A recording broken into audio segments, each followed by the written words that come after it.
The KXAN News today, you'll want to do your research. People are buying holiday toys this season. I know I'm going to have to, especially for parents.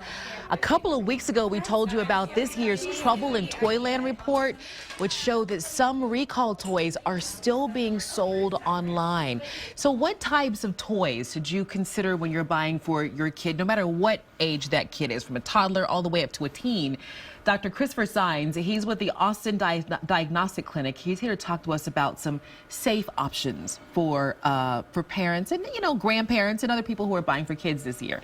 Okay, so we talked about that Trouble in Toyland report, and they're still selling some toys that are considered dangerous online.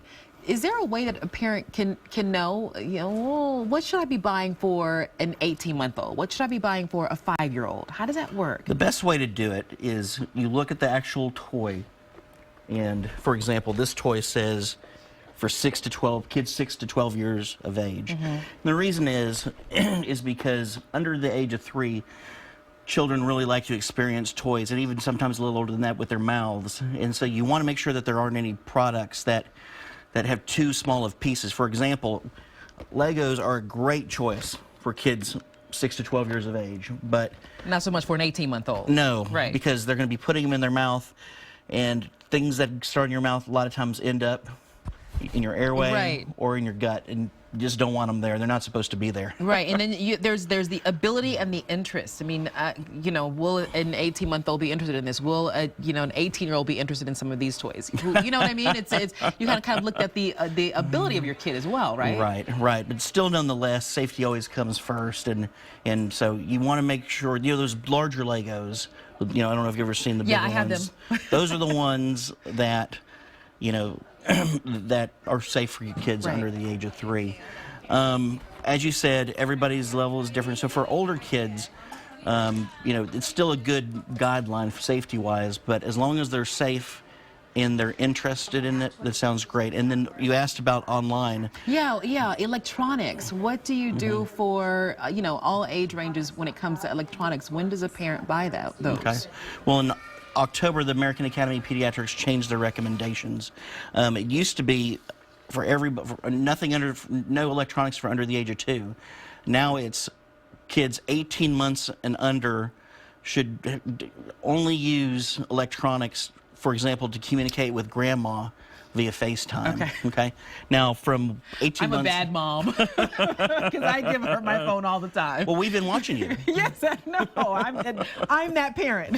No, I'm teasing. No, from 18 months to 5, basically no more than 1 hour a day. Okay. And it should be time where you are spending it with the child on a quality website, such as PBS or Sesame Street. Okay. Sorry, No, advertising. Sesame Street is a winner, right? Okay, so there should be some educational component to that. Right, and the parent should be involved with it. Okay. And above that age, no more than about 2 hours a day.